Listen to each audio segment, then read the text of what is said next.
যুক্তরাষ্ট্রের president Donald Trump উনি সবসময় অদ্ভুত অদ্ভুত কাজ করেন। ওনার অ্যাক্টিভিটি, ওনার কাজগুলো সবসময় অদ্ভুত করেন, কিন্তু উনি এভাবে মানুষকে চমকে দেবেন অদ্ভুত কাজ করে, এটা আসলে কেউ কল্পনাও করে নাই।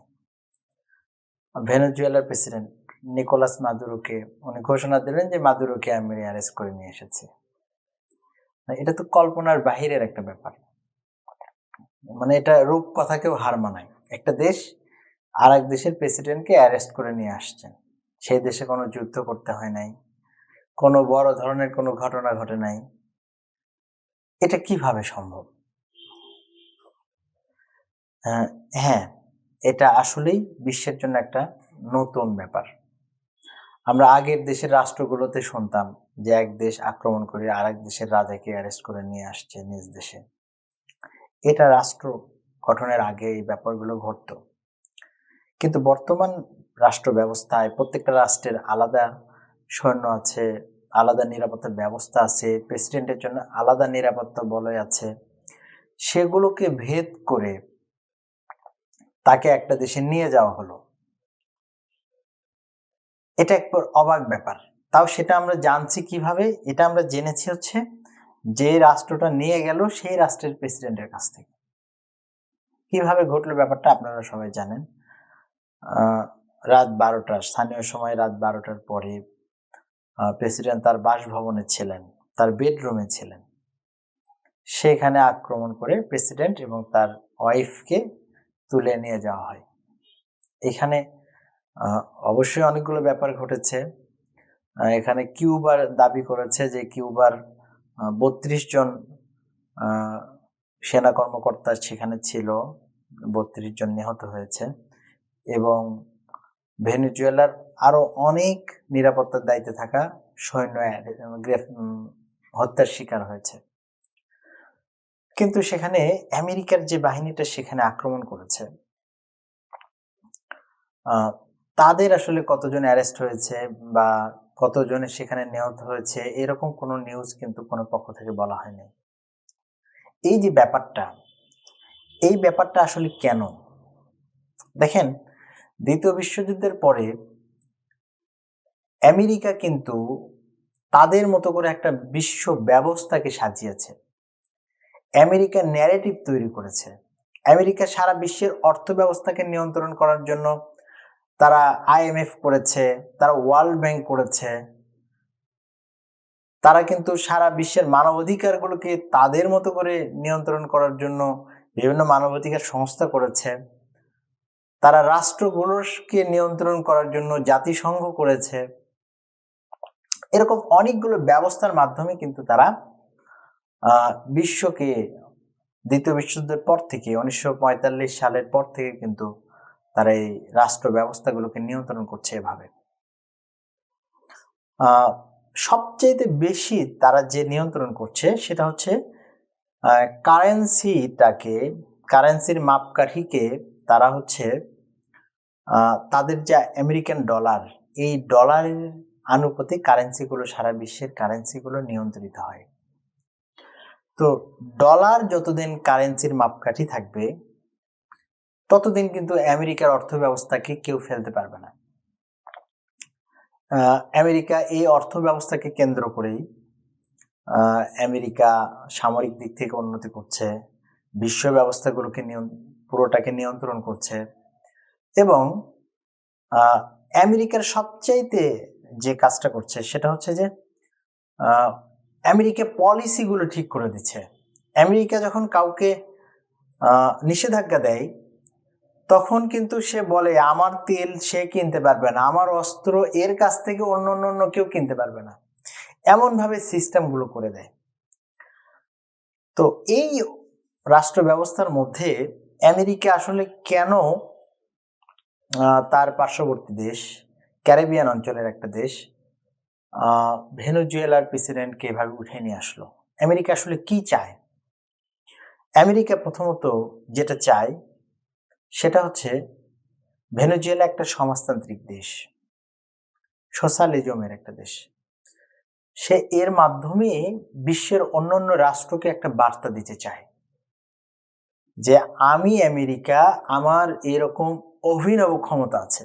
একটা রাষ্ট্রে যখন ক্ষমতা থাকে, আমার যদি ক্ষমতা থাকে একটা দেশের প্রেসিডেন্টকে তুলে নিয়ে আসার, এই ক্ষমতা আমি এক্সারসাইজ কেন করব না?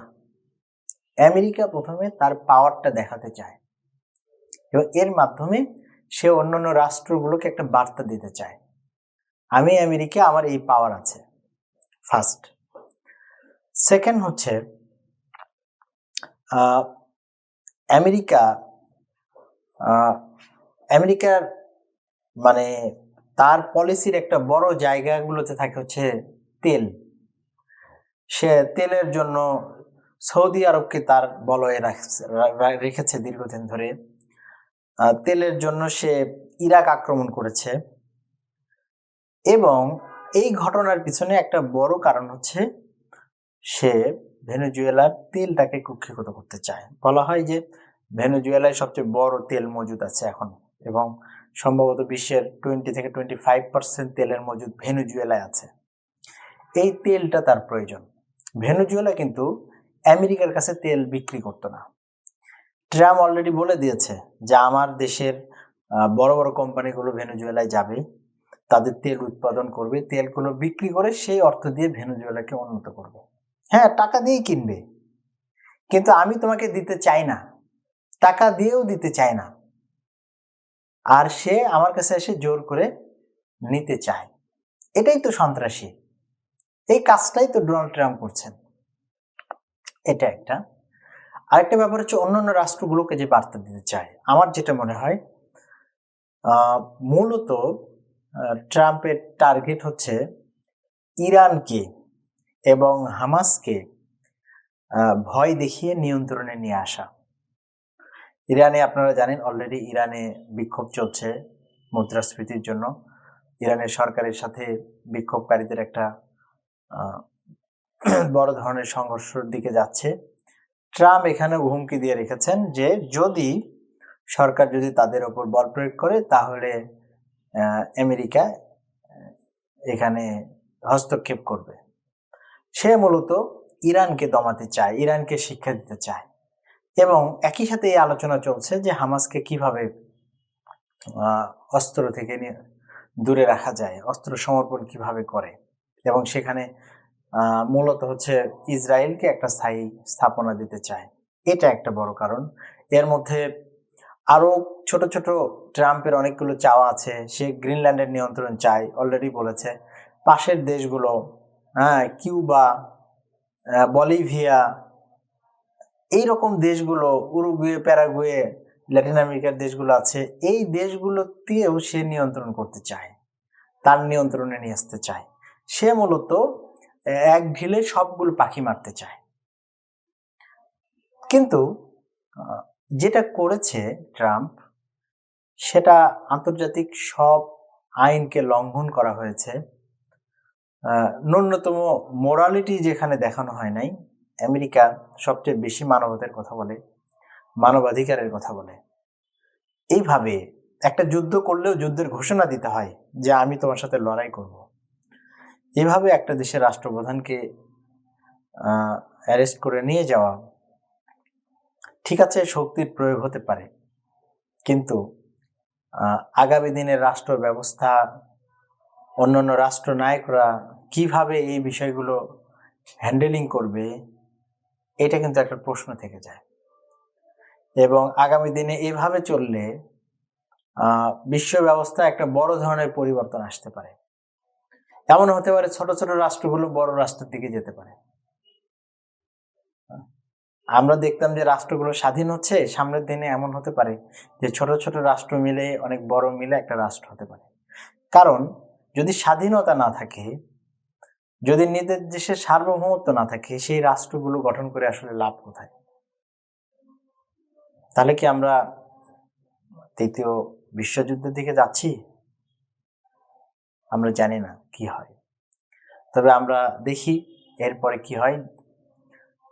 তবে এটা বিশ্ব ব্যবস্থার জন্য চিন্তার ব্যাপার, মানুষের নিরাপত্তা নিয়ে চিন্তার ব্যাপার।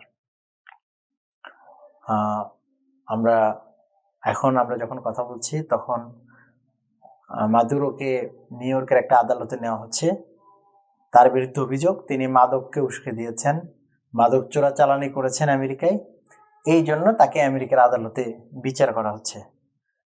আমরা আমেরিকার আদালতের দিকেও দেখতে চাই যে আদালত কি করে। একটা দেশের অন্য দেশের রাষ্ট্রপ্রধানকে ধরে নিয়ে গিয়ে আমেরিকার আদালতে বিচার, এটা কি আমেরিকার সংবিধান আসলে কেমন, এটাও বিশ্বের কাছে উন্মুক্ত হওয়া দরকার। সে পর্যন্ত সবাই ভালো থাকবেন। সবার জন্য শুভকামনা। আল্লাহ হাফিজ। আসসালামু আলাইকুম।